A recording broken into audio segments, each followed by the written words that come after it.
So I'm going to definitely talk about the NAIRR. I'm going to tell you a little bit of a couple other updates on the Office of Advanced Cyber Infrastructure as well. How's the microphone? Okay? Sounds good. Okay.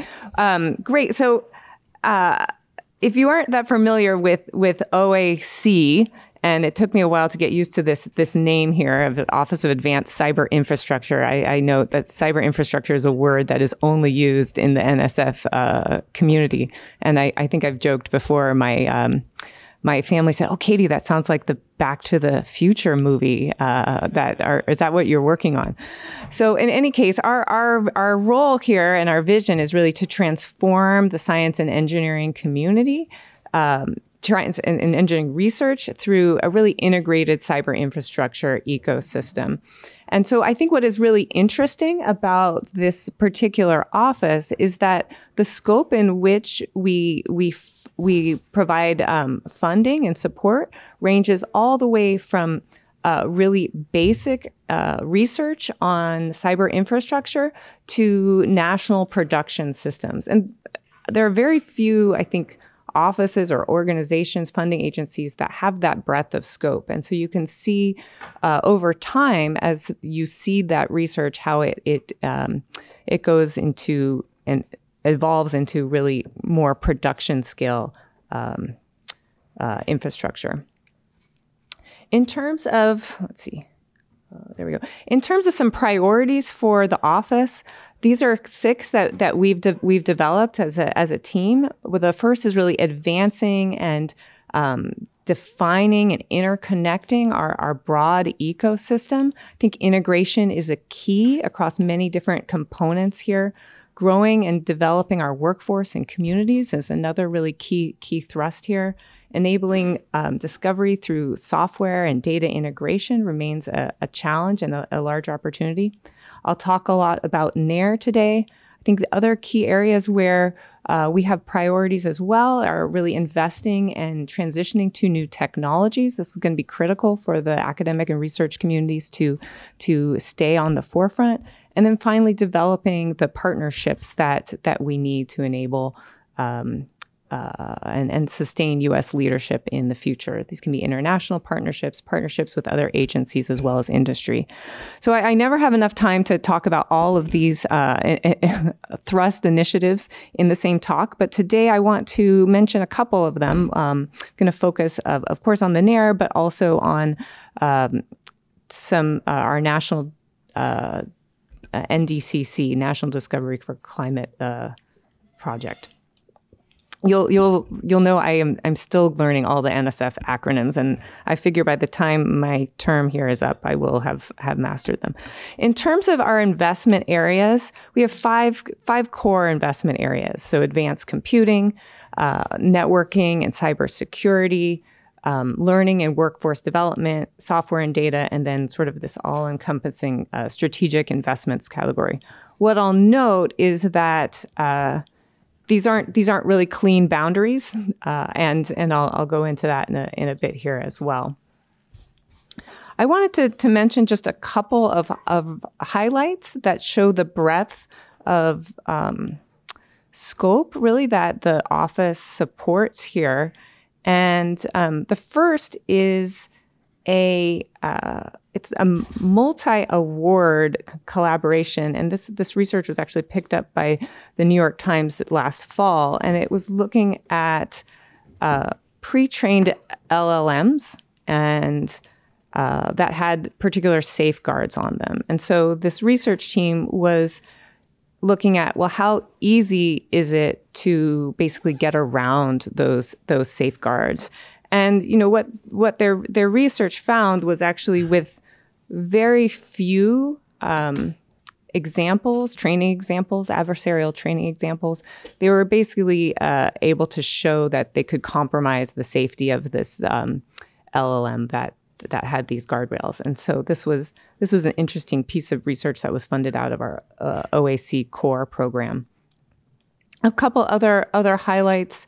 This one here, I think, gets the best visual award with the walking skeleton on the Science magazine. And this was a research project out of University of Texas that used the Frontera system that's funded by OAC and was analyzing thousands of X-ray images to understand the genetics that shape our skeletons.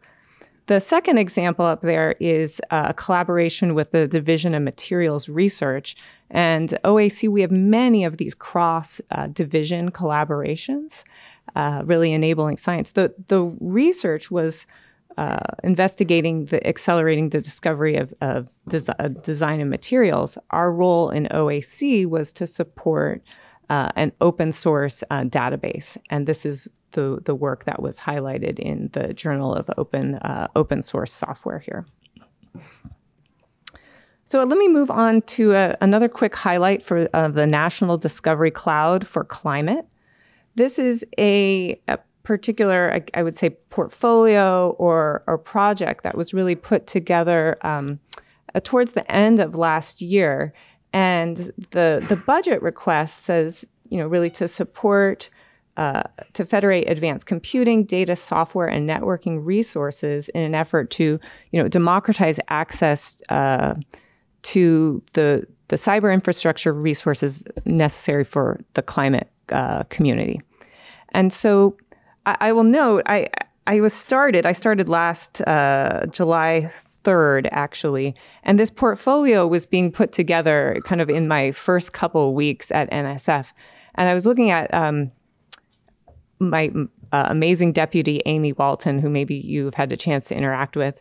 She was putting together this portfolio. I think Manish had this was like his parting gift to me.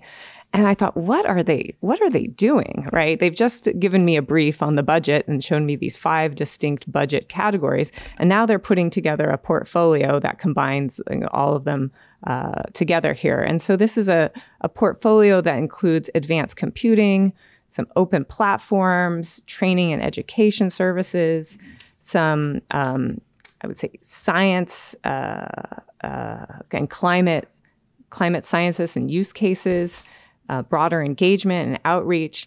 And they were all put together in this particular portfolio. And, we've really started coordinating and having a lot of discussions and kind of Friday PI calls and meetings between these what look like to be very different teams. And I think it's probably no surprise to this community. You put these communities together and really amazing discussions come out of it.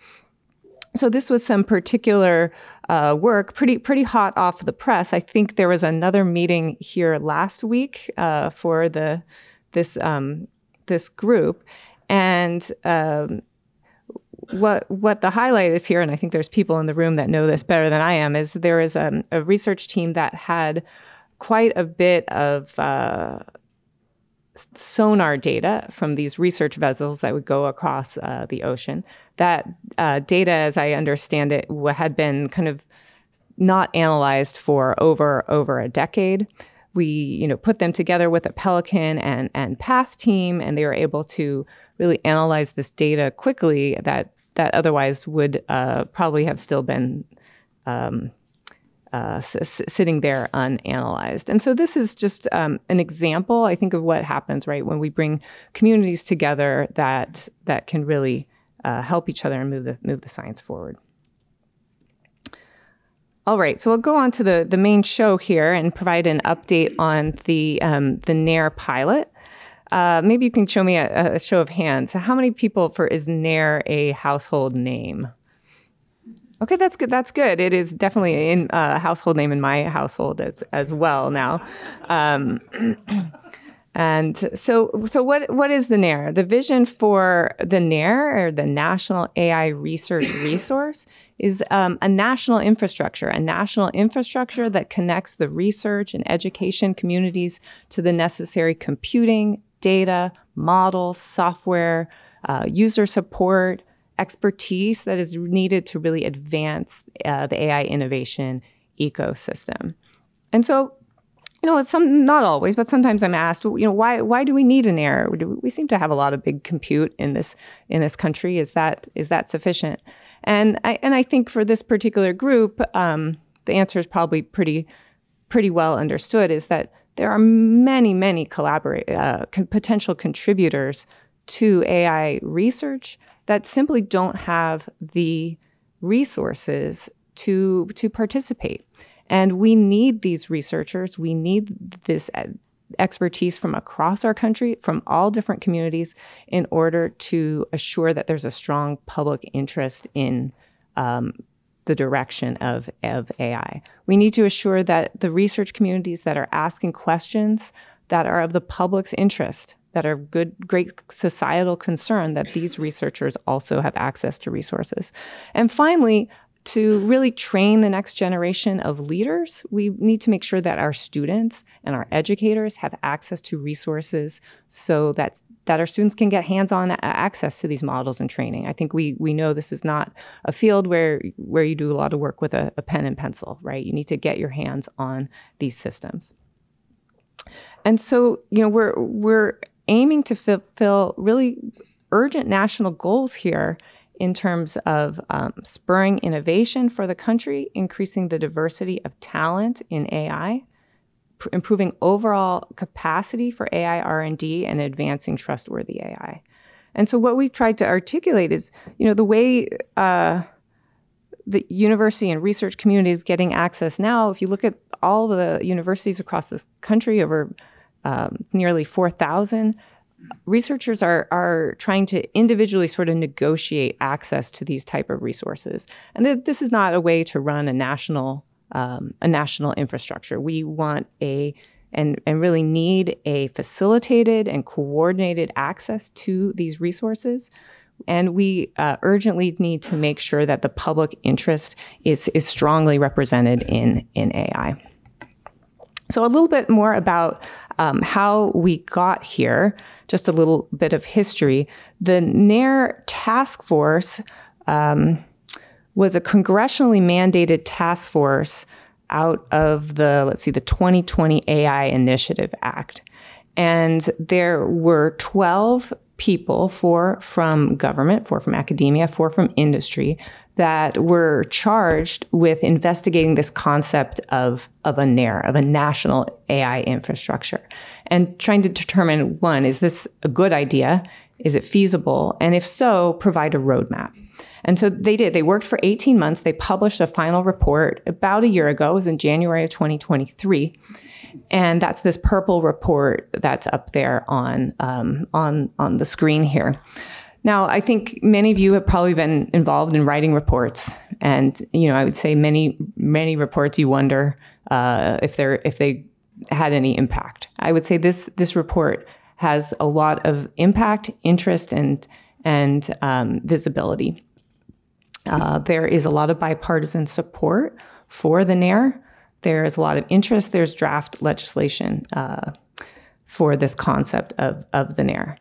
I'll note the scale that is articulated in the NAIRR Task Force report is a large program. It's a program that's envisioned to be $2.6 billion over a 6-year period. Okay, now that's not where we are today, and I need to be clear about that because people have already been confused and thought I had $2.6 billion to give out, which I do not. I should be very, very clear about that. No funding has yet been appropriated for the NAIRR. But what happened in the fall, in October 30th, is there was an executive order that came out on safe, secure, and trustworthy AI, and it directed NSF, as well as our collaborating agencies, to launch a pilot for the NAIRR within 90 days. Now, many of you have probably heard my joke about this before. My first question was, is this 90 business days? It's not, actually. If you're ever given a directive in an executive order, it's calendar days. And so we really had to move quickly in order to launch a pilot. And this was October. And so we had, holidays, Thanksgiving, supercomputing, all sorts of things going on at the same time. And so we really worked hard to try to move quickly to launch a pilot, which I'll get into. So the goals of the pilot then were in this phase that we were directed to use our existing resources, okay, as well as in-kind contributions from non-governmental partners. We were directed to do this with what we had in hand, okay? And so our goals for the NAIRR pilot are really to demonstrate the value and the impact of the concept of the NAIRR, to support some new and novel science while reaching broad communities, and then to start to work together, get this the concept of the NAIRR, try to get some early lessons learned in preparation for what hopefully will be a larger NAIRR. So in terms of NAIRR pilot users who we envision to be a user, it's absolutely AI researchers. I say core AI researchers, but it's also the NAIRR is envisioned to support researchers that are using AI or applying AI to a variety of different domains. So I think this community is familiar with this. I would note that in some circles, people are like, oh, really? It's intended for chemists that are using AI, biologists, physicists, geologists.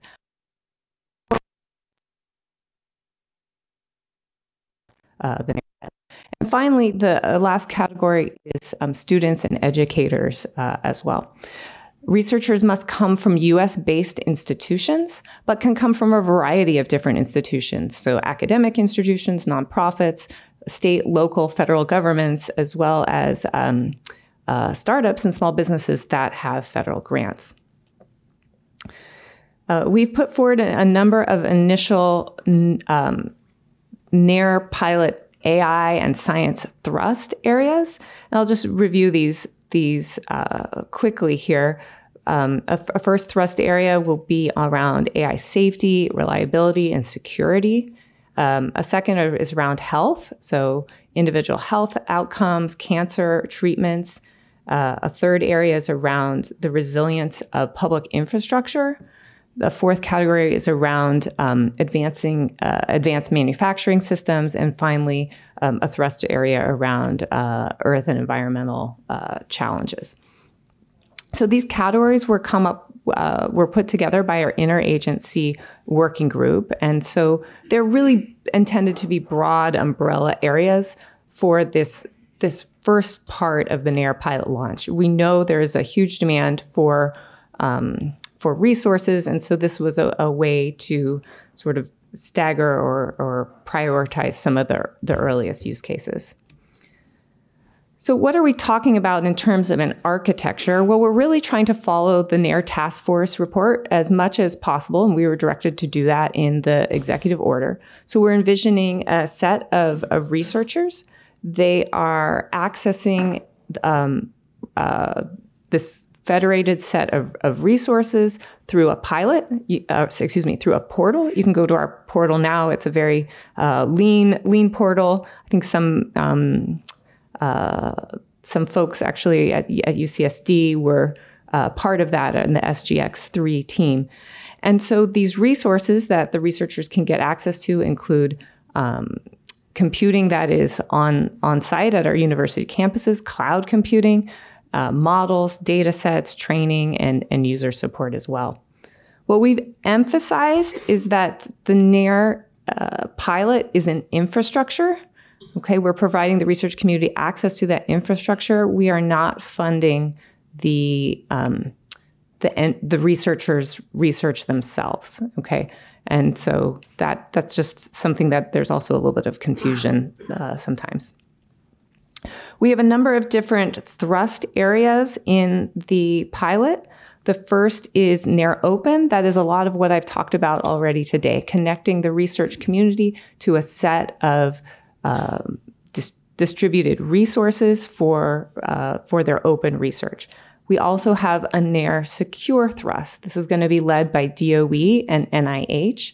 And the goal of NAIRR Secure is really to investigate AI research and use cases, the best practices when a higher level of privacy or security is required. Many of this research is happening kind of in isolation, as you might expect. The third thrust area is really around NAIRR software or NAIRR ecosystem, and this is intended to really allow the community to take a step back and think about how we may want to design a future NAIRR.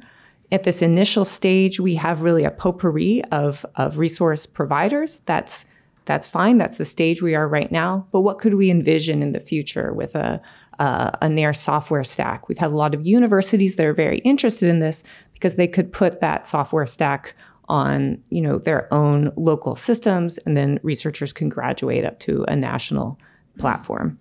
And then finally, we have a thrust around NAIRR Classroom. I think this is really critical for reaching new communities. We absolutely know, although it is very hard to get a GPU now, there's a long line to acquire one. We know that even if you provide a researcher a GPU, you have to have the expertise and the know-how to use it. And so NAIRR Classroom is really about reaching those new communities, training new communities on how to use these resources, and enabling instructors that are in the classroom to get hands-on access to these resources. Something we tried to emphasize repeatedly is that this is, the NAIRR will only be successful if there's a lot of community involvement and input. This field is moving incredibly fast.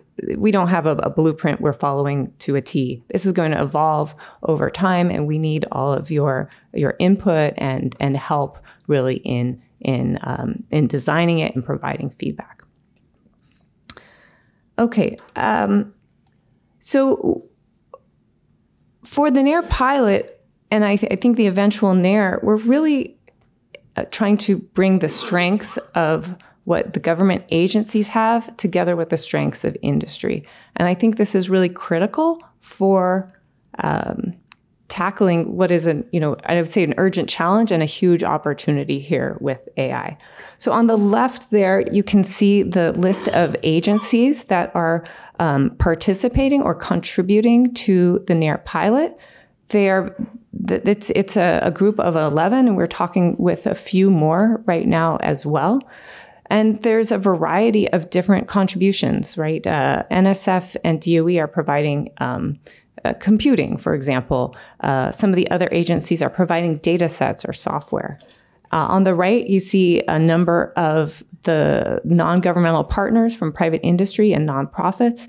There's some of the largest technology companies as well as startups too. And so I think this partnership is with agencies as well as industry is going to be really critical here. As I mentioned, the contributions go far beyond compute. So we've had contributions in terms of, yes, cloud computing credits, access to hardware and test beds. But there are also contributions in the form of free software licenses for NAIRR pilot users, open models and data sets and collaborations that go with those, API access to closed models, educational platforms, and then I think really critically training and user support and expertise. This next slide shows sort of, I put it as the primary contributions of the agency and non-governmental partners.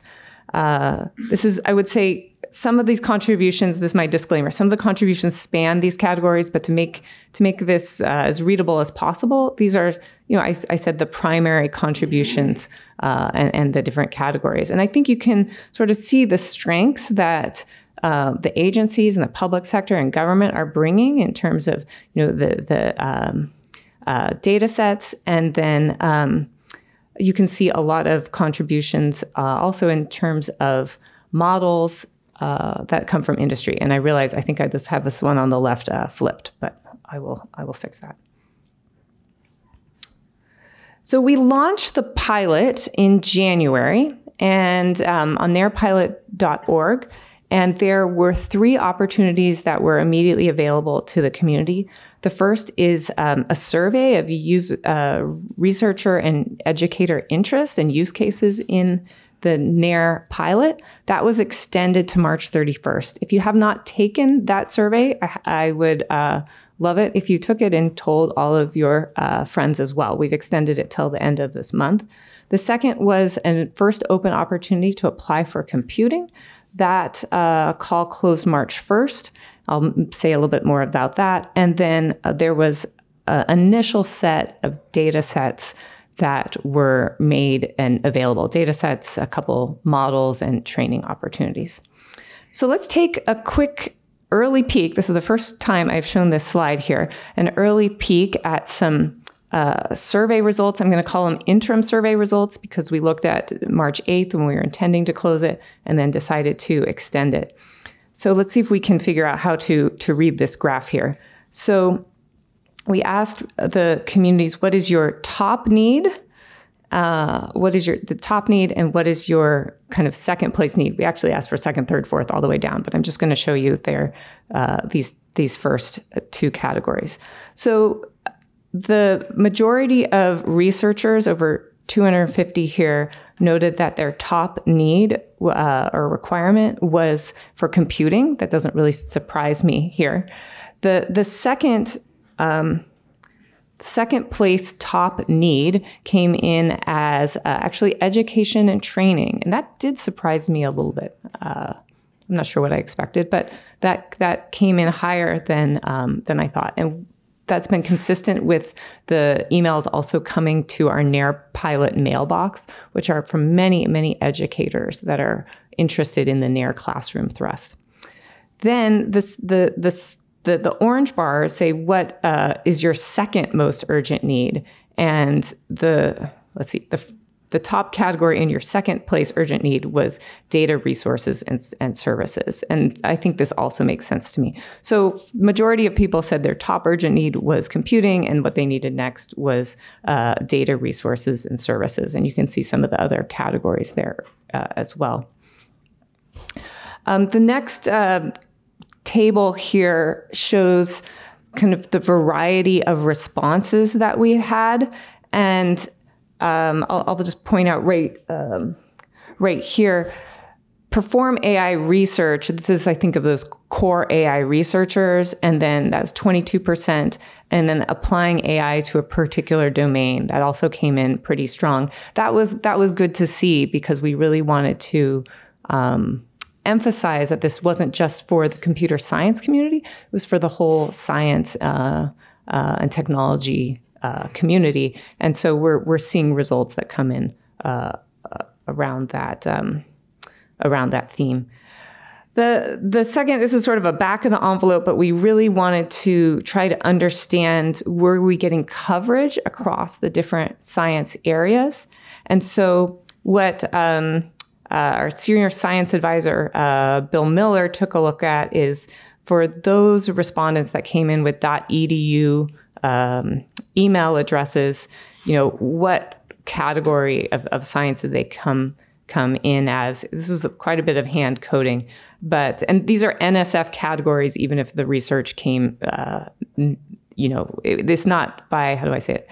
If you kind of said chemistry, you were put in the NSF category here. And so I think this is just indicating to us where we may need to do a little more outreach to the community in the last few weeks. But we have done a lot to this CS and SCIENCE research community, and I think that is showing here. In terms of the first open call for compute, so this first open opportunity to access computing resources was really targeted at Department of Energy and NSF supercomputing resources. And we received, 150 requests in about 5 weeks. That was about 5 times more than I was expecting. I thought we would be getting maybe 20 to 30 because it was so fast. This call was only open for a few weeks. So clearly there is a lot of demand out there. We are, or our awardees are in the process of processing these reviews right now, and we hope to be able to make some announcements in 3 to 4 weeks. And then I just want to acknowledge we have an allocations working group that have been doing a lot of heavy lifting here in getting these processes up and running. We are planning for a second open opportunity to apply for access to computing resources in probably mid-April, and this will include a number of our partner resources as well. All right, so I've talked quite a bit about the computing, the survey. What about the data and networking? And so I will note when you're given an executive order to launch something very quickly, we went out with what we had in hand, and I think what we knew how to do very quickly was get this compute capabilities out to the research community. We had some know-how and expertise in doing that from the COVID-19 HPC consortium. We really used a similar model to launch the pilot quickly.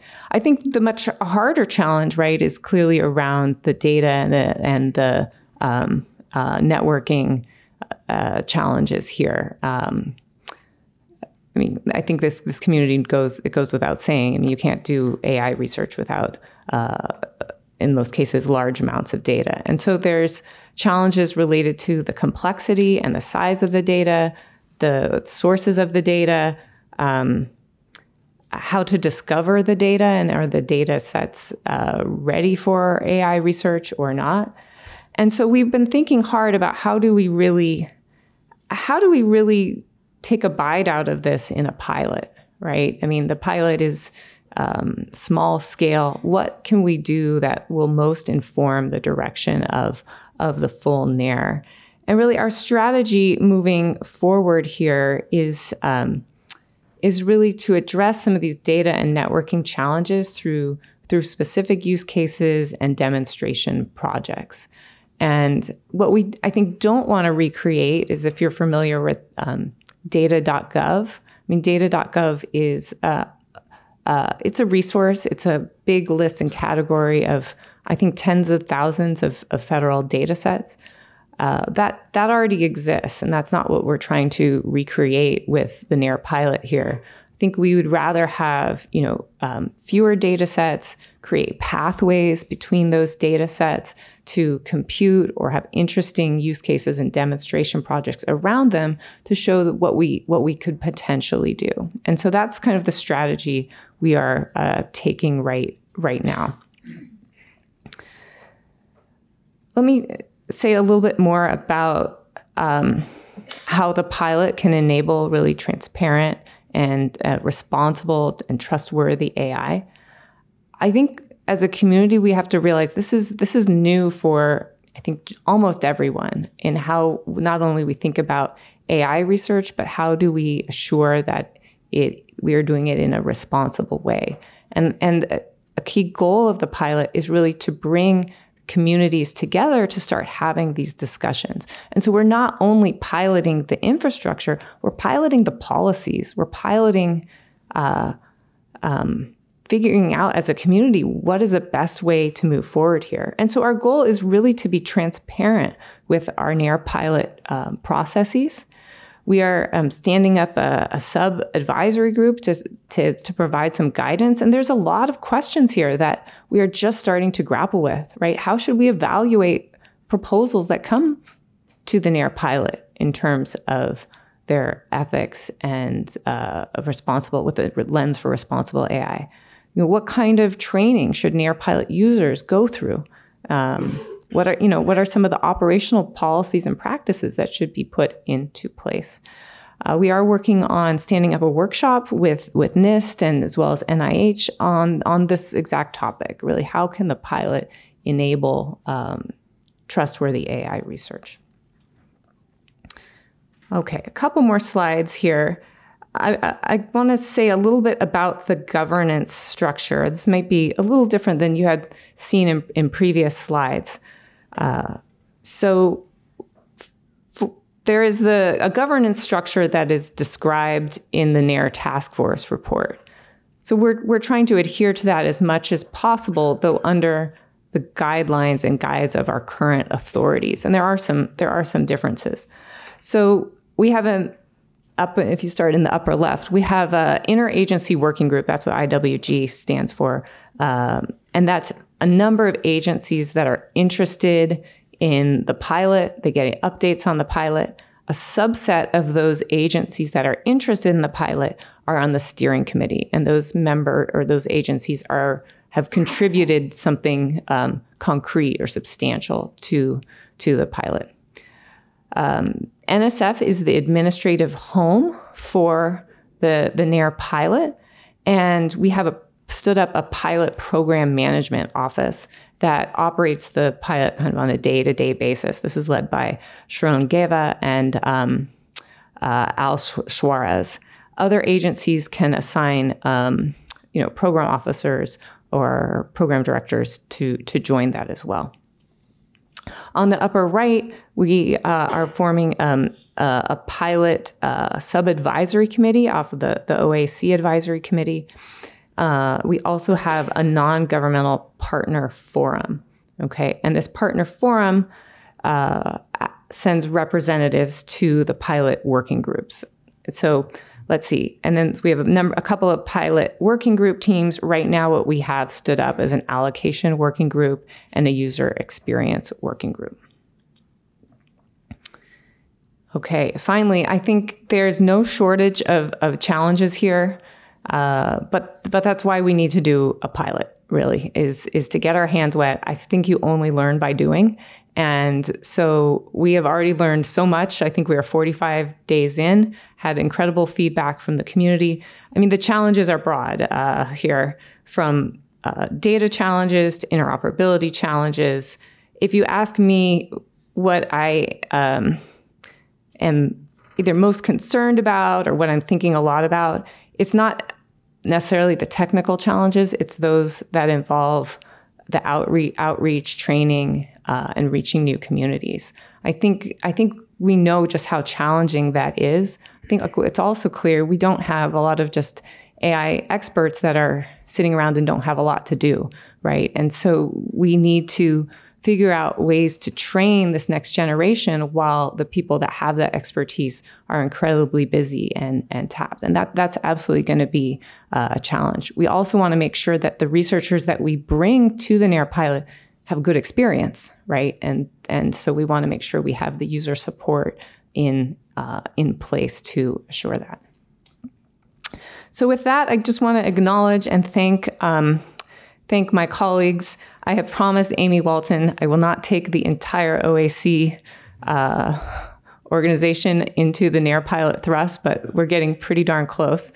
We also have a lot of people from different divisions within SISE that are contributing to the NAIRR pilot as well. So it's a really big priority for NSF, and I think really critical for the nation. So I'm happy to take your questions here. Hopefully, I think we have plenty of time. So.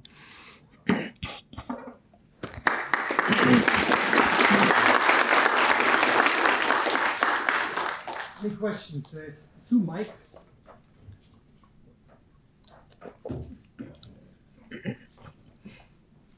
Hi, I'm Tom DeFonte from UCSD. I'd like to note that although the high-end GPUs are hard to get, you can get any number of the game GPUs. You can get them by tomorrow, plug them into computers and use them.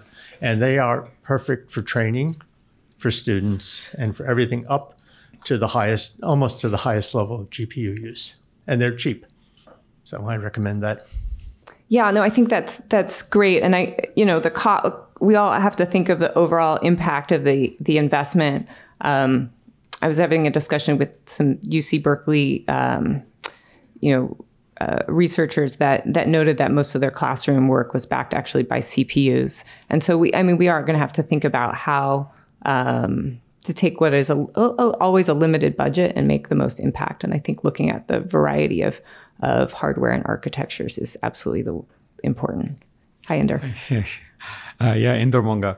I had a question on what will help NSF figure out, like you said it's a feedback loop. How do you measure success for NAIRR pilot getting into NAIRR? I saw a lot of challenges, but how do you kind of say, hey, yes, we are hitting the mark and being successful at what we were asked to do from the White House? Yeah, right. So I think at the end of our two-year pilot and check marks in between, we want to look at a couple metrics, right? One, are we reaching new communities or piloting reaching new communities? Have we supported some new science that would not otherwise have been done, right? And so those are 2.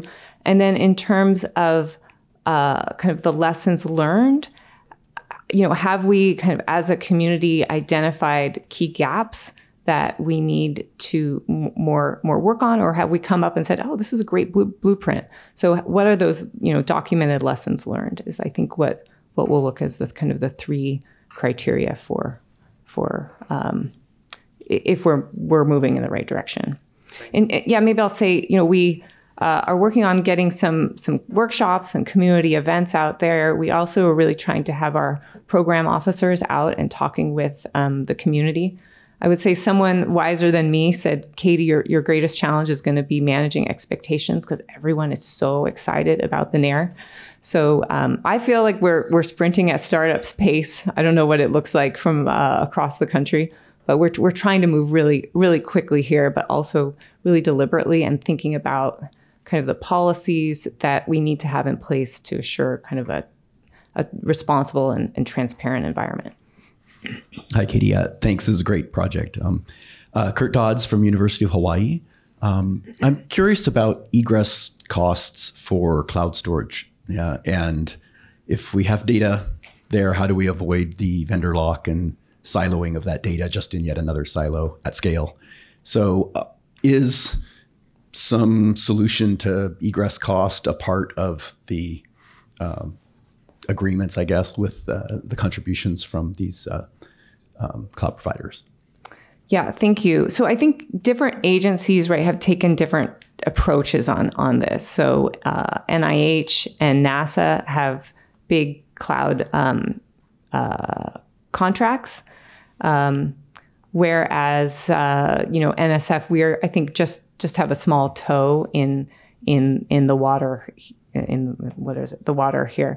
So I would say we have not negotiated anything more than what is kind of articulated on a website. We have commitments from different non-governmental partners to provide the compute. So we'll be getting into some of those details. I mean, I do think it's going to be really critical that we think about, as a community, where we kind of cache our data and if you put things in the cloud, or commercial cloud, I'll say, are you committing to doing all your computing there? Or, do we kind of put caches around the country? There are already some that are close to our supercomputing centers. And so I think we need to kind of have a discussion of that. There's both that are happening, right? I think NASA has their data sets, their huge data sets that are in the cloud. And so they're doing some work so that they don't have to do a lot of egress. And so they do a small amount of computing with the cloud and just download what they need. Julio Ibarra, Florida International University. I recall at the supercomputing conference in November, at your presentation, you had a slide showing, I think, about 7 or 8 different NSF projects that had different interfaces for the user communities. And one of the challenges you said that you were going to be working on is trying to bring all that together, create one interface for making it easier for users. Will you be doing that with the NAIRR project, trying to make things easier for the user community? Gosh, now I have to go look at my presentation. So I think I've been part of a lot of portability projects that try to get portability across architectures. And I think we have to be really careful here. We certainly are trying to make it easier for the research community to access these resources. Are we trying to get a uniform environment across all these different providers? I would put that back to the community and say, what is the priority around that? I think we want to move in the direction of at least having some common software stack at a limited level for people to start and get moving. But we have a huge diversity of resources that are contributed from like Sambanova and Cerebrus, an Azure cloud, a DOE system. And so I think we also have to think about what is the top priority in making kind of a more uniform environment. We do want to have a pilot, a portal that is easy for users to access. And so that is, I would say, a big priority for the full NAIRR. For the pilot, we're just at this stage where, as I said, I think it's more of a potpourri of different options. questions. I'll take the next one. So there's 3,900 accredited institutions of higher learning, supposedly, right? Right. That's what Kevin's slides say. And I stole his. And I stole it from I stole it from the minds we need. Oh, okay, good. So now, and the history of allocations in the NSF, the DOE, typically manages a dozen. Now, how do we get from a dozen to 1,000? And there is a question of, and is NAIRR even aspiring that, right? Because we know how to run allocations programs. They have a finite throughput, and they are scratching the surface of what's actually happening in the nation. How do we go from, does NAIRR have the aspiration of going deeper than just allocations on a few things? And how would it be done in order to account, at least, or have a view of everything that's happening that is not allocated? Right. Yeah. Thanks. So, I think my experience is that whether you're a beginning researcher or user or even the most advanced, most of the time you start with like a Jupyter notebook. And for many, I think many communities, or Jupyter-like notebook, I'll say, I think for many communities, that is going to be a sufficient resource, and I think really critical resource. I'm going to tell another story is that, when I was at a NVIDIA conference yesterday talking, and I was overhearing, I would say, UC Berkeley chancellor say to NVIDIA, you have to stop giving our researchers GPUs because you're burning up our infrastructure. I'm going to come back to your we don't have any place to put these, okay? And, I think they fried a server room and the dorm, right? These are 1,000-watt parts, not the light ones. But, and many universities, they cannot, have a hairdryer and a microwave running at the same time, let alone, a large data center. So I think where we have to move is towards this infrastructure as a service and provide, and this I think is our opportunity to reach those universities that do not have the capital to invest in their own, data center, but they can absolutely and should absolutely be part of the cyber infrastructure and the AI research community. So I think we can provide many communities access to notebooks. I don't think they have to be through allocation programs at all, and at many of the scale of the compute needs can be small enough that that's not appropriate. That's too high of a level of, I would say, overhead for many communities to kind of apply for compute. But at a larger scale, these are expensive resources. And so we would want to make sure that those resources are being used wisely and that those resources requests are being reviewed and allocated appropriately. So I think we should do both to reach the broad community. When it's a really small amount, then no, I don't think you necessarily have to have allocations at all.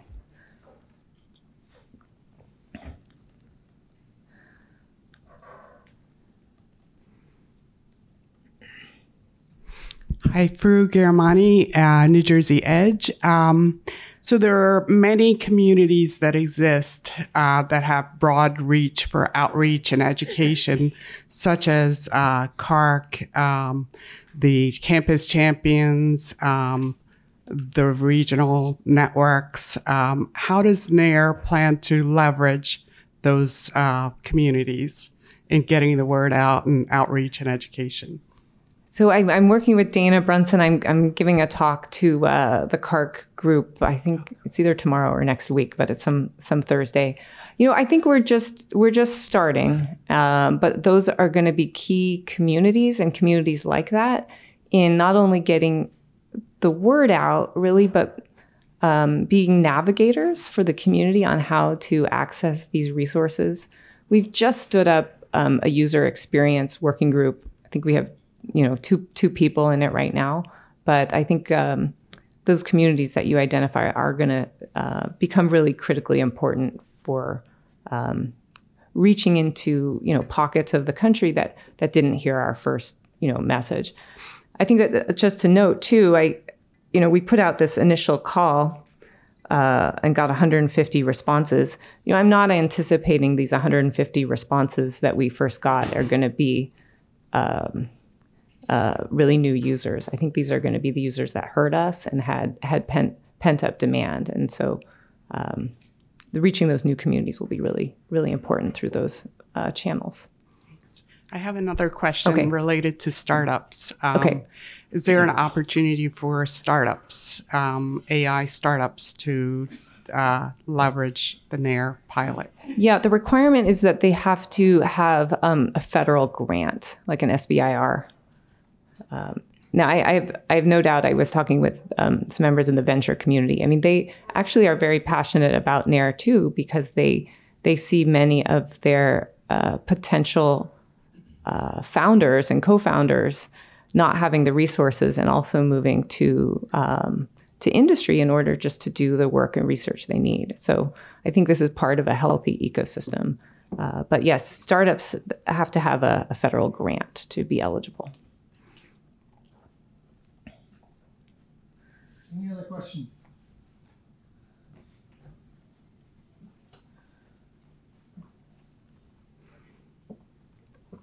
Hi, I'm Paul Weekly. I'm from UC Santa Barbara. Thank you for the talk.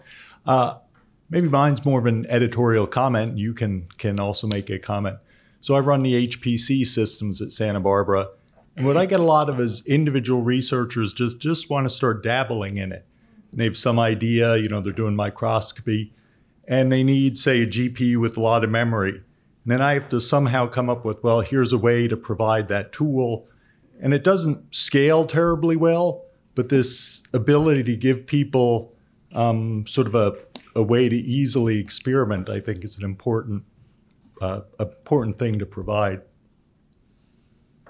Yeah, no, I agree. I think that's critical, right?